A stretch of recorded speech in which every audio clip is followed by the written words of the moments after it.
হাতে গোনা 3টি মাস পরেই শেষ হয়ে যাবে 2025 সাল। আর তারপরে চলে আসবে 2026, মানে আমাদের এই পশ্চিমবঙ্গে বিধানসভা নির্বাচন। আর এই বিধানসভা নির্বাচনকে সামনে রেখে সব রাজনৈতিক দলগুলি নিজেদের ভোট ব্যাংক গোছানোর কাজে ফুল দমে নেমে পড়েছে। তাই আজ আমরা দেখে নেব পূর্ব বর্ধমানের যে 16টি বিধানসভা আসন আছে, এই 16টি বিধানসভা আসনে 2026 বিধানসভায় সম্ভাব্য কোন দল কটি আসন জিততে চলেছে।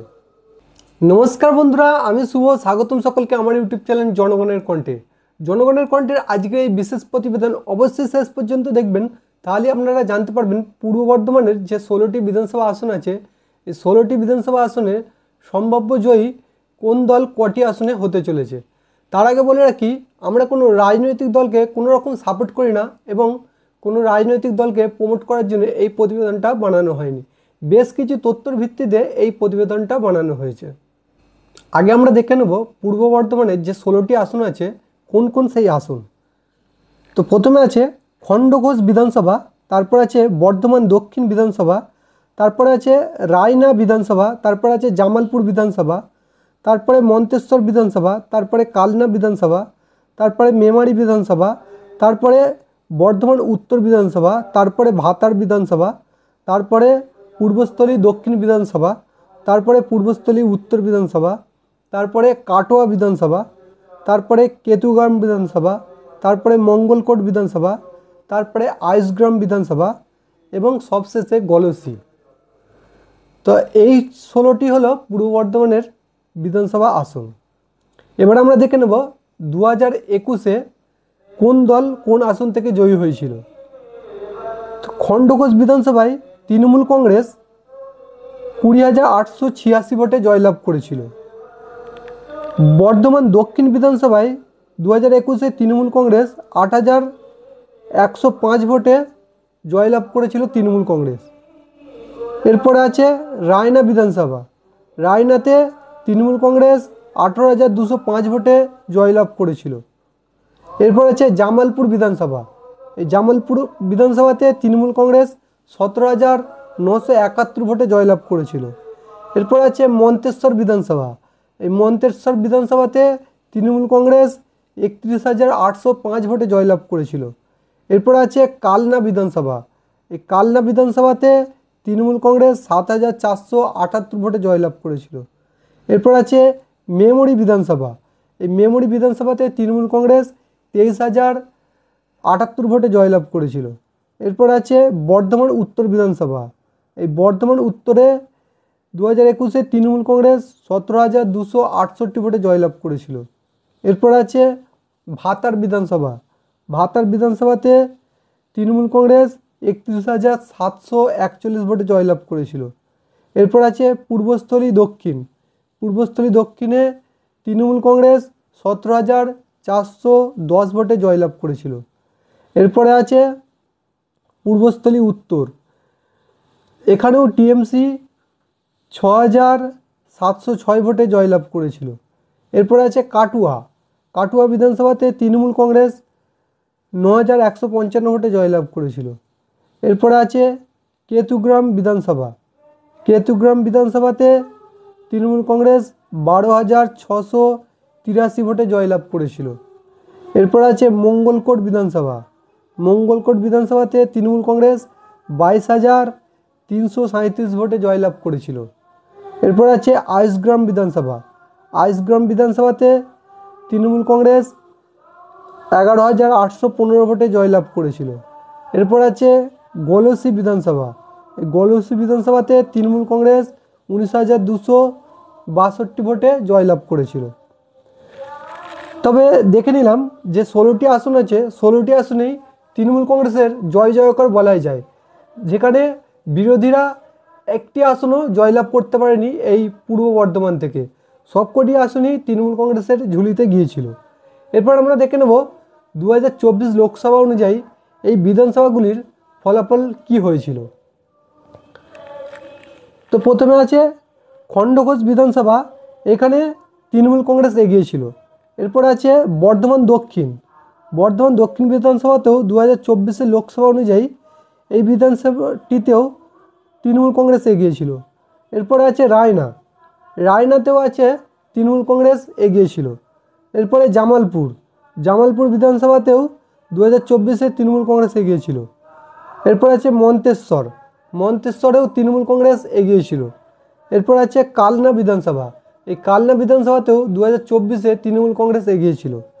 এরপর আছে মেমারি বিধানসভাতেও 2024-এ তৃণমূল কংগ্রেস এগিয়ে ছিল। এরপর আছে বর্ধমান উত্তরেও তৃণমূল কংগ্রেস 2024-এ এগিয়ে ছিল। এরপরে আছে ভাতার বিধানসভা, এই ভাতার বিধানসভাতেও 2024-এ তৃণমূল কংগ্রেস এগিয়ে ছিল। এরপর আছে পূর্বস্থলী দক্ষিণে তৃণমূল কংগ্রেস 2024-এ এগিয়ে ছিল। এরপর আছে পূর্বস্থলী উত্তরেও তৃণমূল কংগ্রেস 2024 সালে এগিয়ে ছিল। এরপর আছে কাটুয়া বিধানসভাতে 2024-এ তৃণমূল কংগ্রেস এগিয়ে ছিল। এরপর আছে কেতুগ্রাম বিধানসভা, এখানেও তৃণমূল কংগ্রেস 2024-এ এগিয়ে ছিল। এরপর আছে মঙ্গলকোট বিধানসভাতেও তৃণমূল কংগ্রেস 2024-এ এগিয়ে ছিল। এরপর আছে আইসগ্রাম বিধানসভা, এই আইসগ্রাম বিধানসভাতে তৃণমূল কংগ্রেস এগিয়ে ছিল। এরপর আছে গলসি বিধানসভা, এই গলসি বিধানসভাতেও তৃণমূল কংগ্রেস এগিয়ে ছিল 2024 লোকসভা অনুযায়ী। তবে আমরা দেখে নিলাম পূর্ব বর্ধমানের যে 16টি আসন আছে, 16টি আসনেই তৃণমূল কংগ্রেস ভালো মার্জিনে এগিয়ে আছে। এই পূর্ব বর্ধমান তৃণমূল কংগ্রেসের একটি শক্ত ঘাঁটি এটা বলাই যায়, কারণ 2021-এ যেখানে তৃণমূল কংগ্রেস 16-16 জিতেছিল এবং বিরোধীরা ধারে ঘেঁষতে পারেনি, ঠিক একইভাবে 2024-এও প্রতিটি বিধানসভাতে তৃণমূল কংগ্রেস তার জয় বজায় রেখেছিল এবং এখানেও 2024-এ বিরোধীরা একটি আসনেও এগিয়ে আসতে পারেনি। এবার আমরা দেখে নেব 2026 বিধানসভাতে সম্ভাব্য ফলাফল কি হতে চলেছে। প্রথমে আছে খণ্ডঘোষ বিধানসভা, এই খণ্ডঘোষ বিধানসভাতে 2026-এ আবারও তৃণমূল কংগ্রেস জয়লাভ করতে চলেছে। এরপর আছে বর্ধমান দক্ষিণে এই আসনটিতে সম্ভাব্য বিজেপি খাতা খুলতে পারে। এরপরে আছে রায়না বিধানসভাতে তৃণমূল কংগ্রেস আবারও 2026-এ জয়লাভ করতে চলেছে। এরপরে আছে জামালপুর বিধানসভাতে 2026-এ আবারও তৃণমূল কংগ্রেস জয়লাভ করতে চলেছে। এরপরে আছে মন্তেশ্বর বিধানসভাতে আবারও তৃণমূল কংগ্রেস জয়লাভ করতে চলেছে। এরপর আছে কালনা বিধানসভা, এই কালনা বিধানসভাতে 2026 বিধানসভায় সম্ভাব্য বিজেপি জয়লাভ করতে চলেছে। এরপরে আছে মেমারি বিধানসভা, এই মেমারি বিধানসভাতে সম্ভাব্য তৃণমূল কংগ্রেস জয়লাভ করতে চলেছে। এরপর আছে বর্ধমান উত্তরে সম্ভাব্য তৃণমূল কংগ্রেস জয়লাভ করতে চলেছে।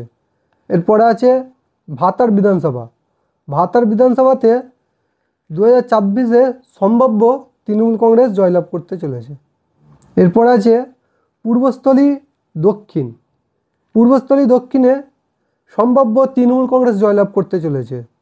এরপর আছে পূর্বস্থলী উত্তরে 2026 বিধানসভায় সম্ভাব্য এই আসনটি বিজেপি জয়লাভ করতে চলেছে। এরপর আছে কাটোয়া বিধানসভাতে সম্ভাব্য তৃণমূল কংগ্রেস জয়লাভ করতে চলেছে।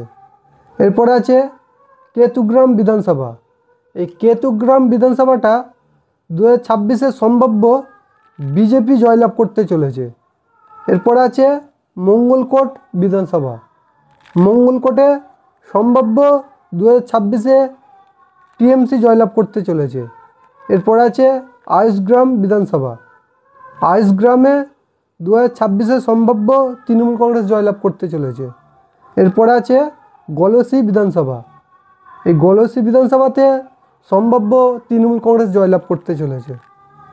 তবে আমরা দেখে নিলাম পূর্ব বর্ধমানের যে 16টি আসন আছে, এই 16টি আসনই তৃণমূল কংগ্রেস তার জয় বজায় রাখছে, তাই সবথেকে বেশি আসন তারা জয়লাভ করতে চলেছে, যেখানে 16-র মধ্যে তৃণমূল কংগ্রেস 12টি আসন তারা ধরে রাখতে সক্ষম হচ্ছে এবং 16-র মধ্যে 4টি আসন বিজেপির ঝুলিতে যেতে পারে। দর্শক বন্ধু, আমাদের এই প্রেডিকশানটা আপনাদের কিরম লেগেছে অবশ্যই কমেন্ট করে জানাবেন এবং ভালো লাগলে একটু লাইক করে দেবেন। এবং যেসব দর্শক বন্ধুরা আমাদের ভিডিও নতুন দেখছেন অবশ্যই চ্যানেলটি সাবস্ক্রাইব করে পাশে থাকবেন। দেখা হবে এরকমই পরবর্তী ভিডিওয়। ধন্যবাদ।